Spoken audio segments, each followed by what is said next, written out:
Alright, so I made that little cut here. I cut this piece off, so I'm going to be working on trying to get this to loop around my steering column. If you watched my other video, you kind of know what the plan is. I'm going to use this 1 3/4 inch V-band, and I'm going to try to set something up, you know, kind of like this off the runner, or maybe put it a little bit down like this.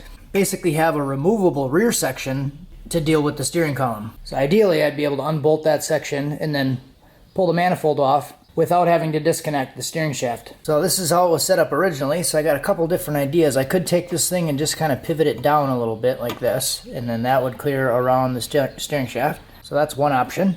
Then I would just have to connect it in the back. The other option is to go straight out the back and then just do a 90 and then loop it up and connect it like this. My issue with that one right now is the bend kind of happens a little bit early, so it would still hit the shaft. So what I might end up doing is actually flipping this piece this way, trim it and cut it to the length that I need, and then the way that that one is cut on the back is kind of at a backward angle. So I might end up doing something like this where it kind of goes back, loops back around, loops in, and then back to the runner. So kind of a lot of talking. I'm just going to start hacking stuff up and we'll see how it goes. Alright, so you just use this TIG rod to kind of mock up where the steering shaft would be. Did cut this little 90 section off of here, and I have it marked where I want it. So it should come out that way. I have plenty of clearance all the way around where the steering shaft would be. And then this piece is going to come down kind of at this angle, something like this. So I think what I'm going to do now is I'm going to take this manifold off, and then I'm going to put it on the workbench so I can actually fit this thing up decent. And then I'll be able to incorporate the V-band where I need it to be. Alright, so I got a spare head here, so I just took a manifold took the manifold and bolted it on. So I get this thing nice and tight. Alright, so here's the original runner.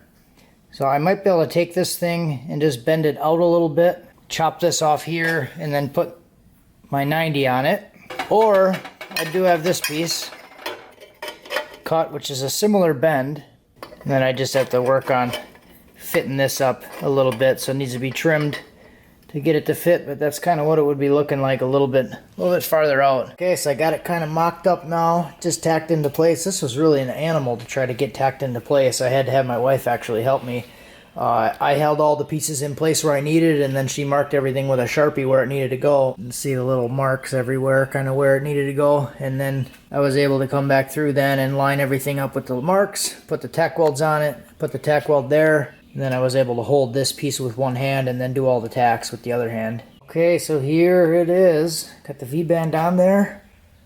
Got everything all welded all the way around.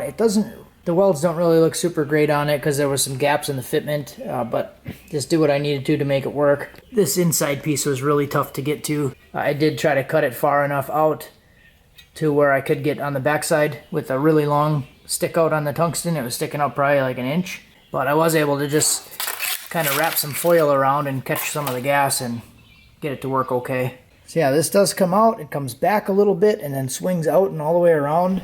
I didn't really measure exactly the V-band position, so hopefully that ends up working okay. I probably could have or maybe should have went up a little bit higher just so I know I get a little bit more clearance in this section, but I'll put it on and see how it fits. My plan here is to slice this right down the bolt hole so that I still have the flange. Will cover both sections here. This is bolted in and then secured here, so should be fine. Alright, boys and girls, here's the Salamaster piece.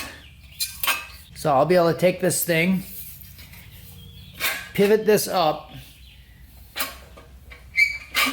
pivot back down right around the steering shaft, and be done with it.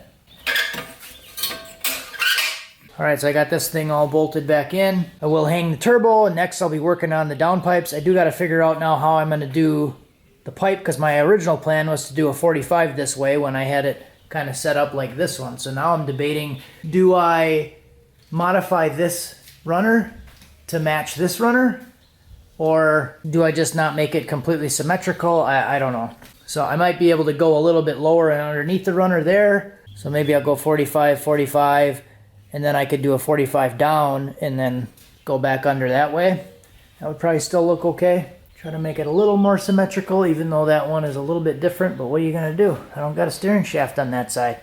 Or maybe I could put one there and drive on the other side. Alright, so that's what I'll be working on in the next video. Trying to get the downpipes done. And now that this is set up like this and I at least have an area where I know the steering shaft is going to be, I don't actually need to build the steering shaft right now. And I can still work on everything without doing that. So yeah, I think the plan is to finish the downpipes at least to the firewall. I might V-band the end of them just so I can, get that part done and then add on to it later.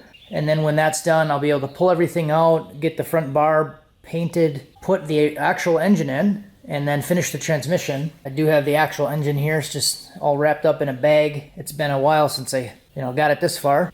I'm glad I decided to cover it up though, because I got a lot of rust dust from cleaning the truck off. Yeah, next video, downpipes.